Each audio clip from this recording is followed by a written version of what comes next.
नमस्कार दोस्तों, आपका पोटली वाला फिर से स्वागत करता है आपका, जिसकी पोटली में भरे हैं कहानियाँ बाघों की।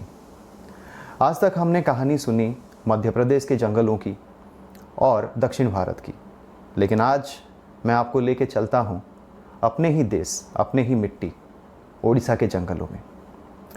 और इन जंगलों को पहचान दिलाई एक राजकुमारी ने, जो पैदा तो हुई थी जंगल में, लेकिन पली बढ़ी इंसानों के साथ। तो चलिए बिना कोई देर किए सीधे चलते हैं हम लोग 1974 में सिमलीपाल के घने जंगलों में और मिलते हैं राजकुमारी खैरी से। चलिए।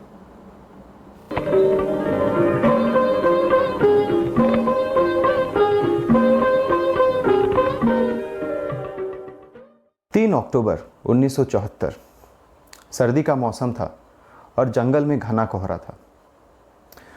खदिया जनजाति के कुछ लोग शहद इकट्ठा करने जंगल में गए थे और जंगल में वो एक गुफा के सामने आके पहुंचे और वहां पे उन्होंने देखा एक बाघिन सोई हुई थी और उसके पेट से चिपका हुआ उसका बच्चा था।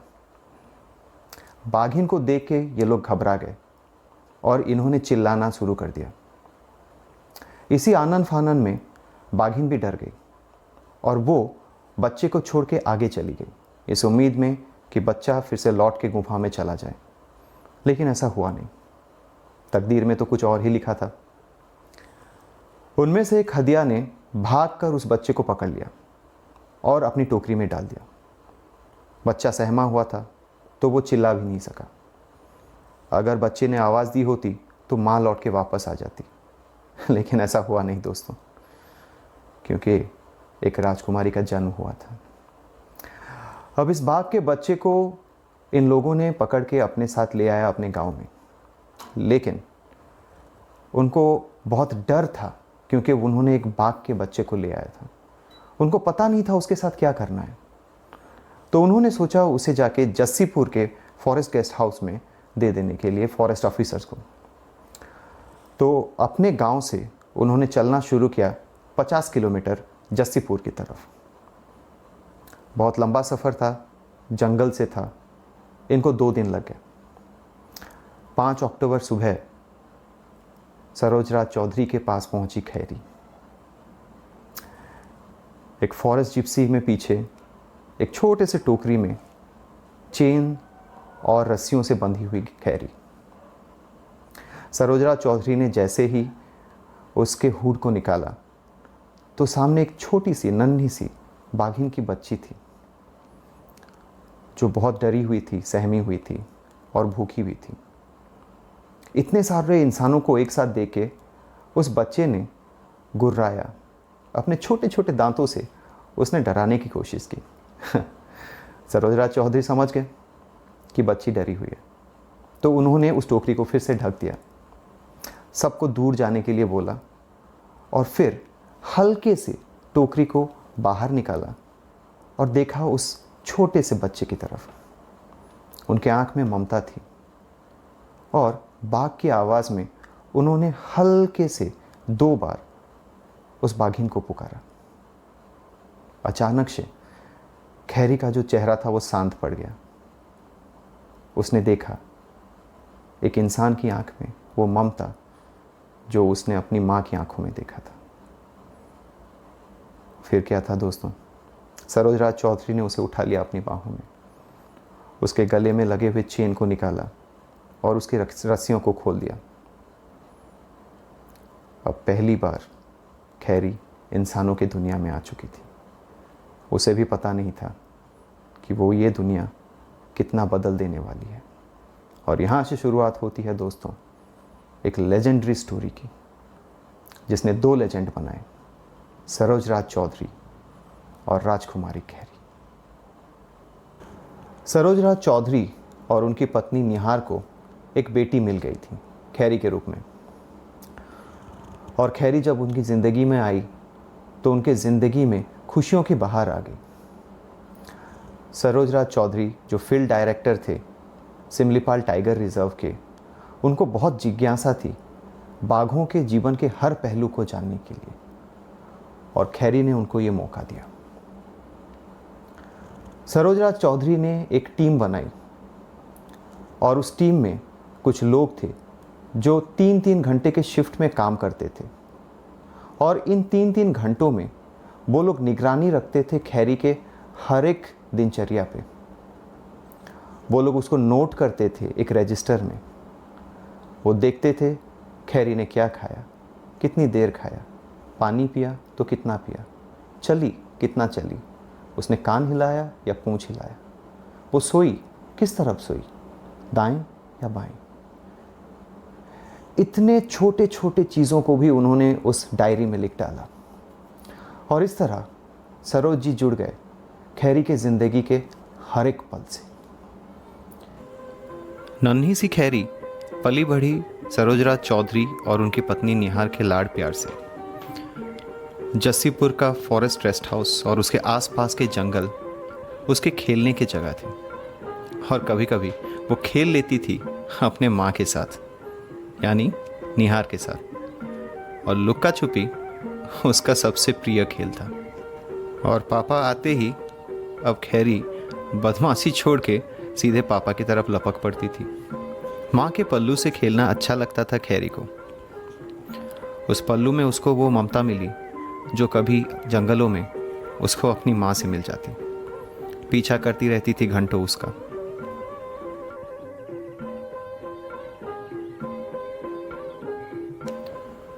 खैरी अकेली नहीं थी सरोजराज चौधरी और निहार के घर में। खैरी की सबसे अच्छी दोस्त थी ब्लैकी, उनका कुत्ता। दोनों में बहुत अच्छा बनता था। अब जब दोनों खेलते थे ऐसा लगता था मानो दो बच्चे खेल रहे हों।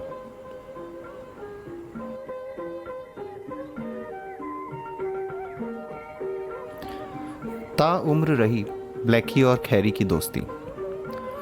दोनों एक दूसरे से इतना घुल मिल गए थे कि एक दूसरे के बिना रहना दोनों के लिए कभी कभी मुमकिन होता नहीं था। और एक दूसरे के साथ वो बहुत कुछ बांट भी लेते थे। लेकिन राजकुमारी खैरी अपना खाना नहीं बांटती थी, क्योंकि वो तो बाघिन है, राजकुमारी है।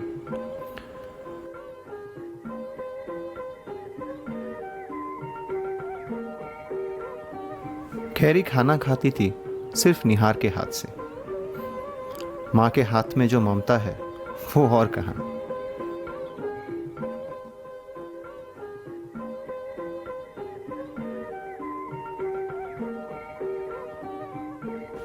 खैरी के खाने में कभी कभी खलल डालता था एक बदमाश लकड़बग्घा, भाईना। ये भी इसी परिवार का सदस्य है। लेकिन जंगल में कानून कुछ अलग होते हैं। बाघों और लकड़बग्घों में ज़्यादा बनती नहीं है। फिर भी दोनों ने सीख लिया था एक ही परिवार में एक साथ रहने का। भाईना और ब्लैकी के अलावा कुछ और भी सदस्य थे उस घर में। जंगली बिल्ली थी जिसके बच्चों के साथ खैरी खेलना बहुत पसंद करती थी।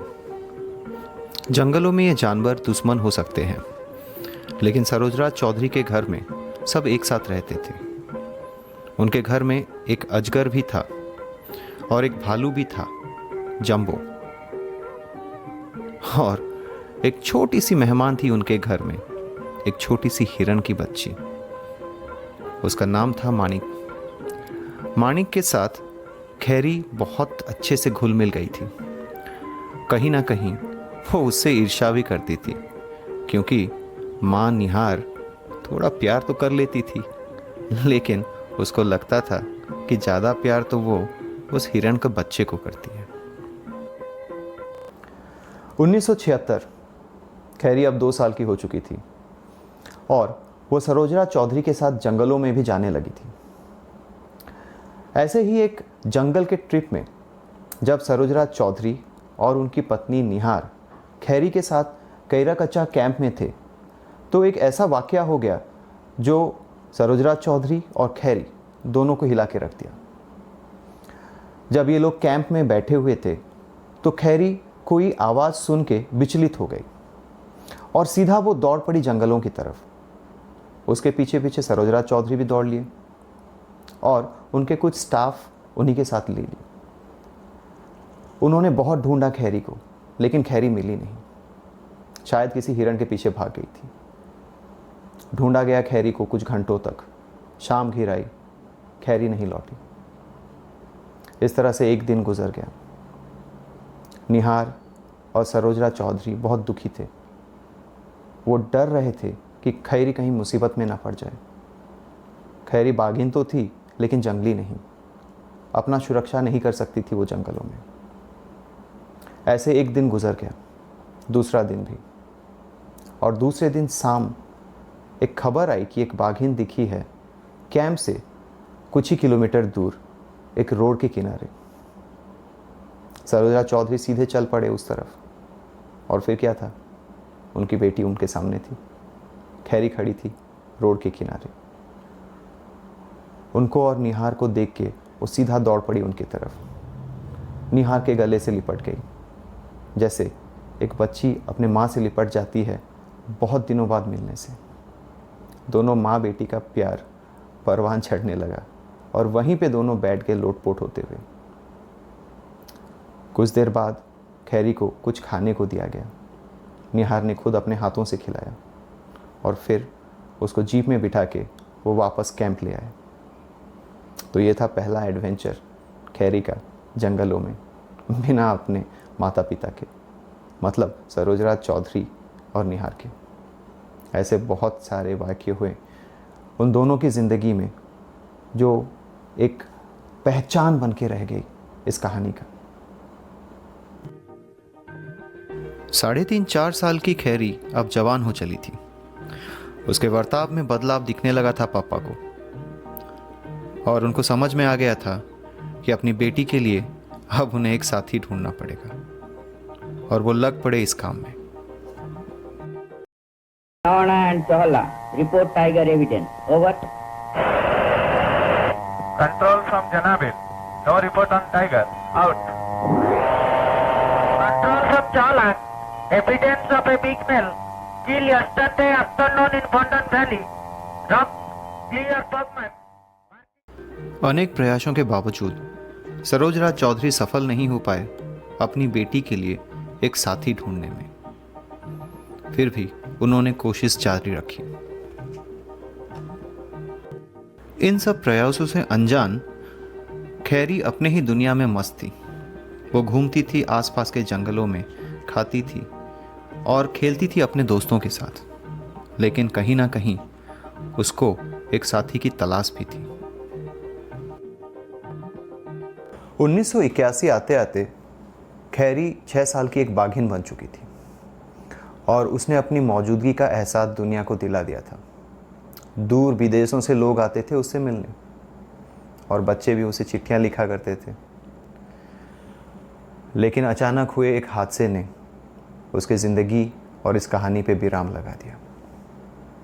जनवरी के महीने में एक आवारा कुत्ता उनके घर के अंदर आ गया और खैरी उसको दौड़ाने लगी, और इससे पहले कि निहार वहाँ पे पहुँच पाती उसने उसको मार दिया।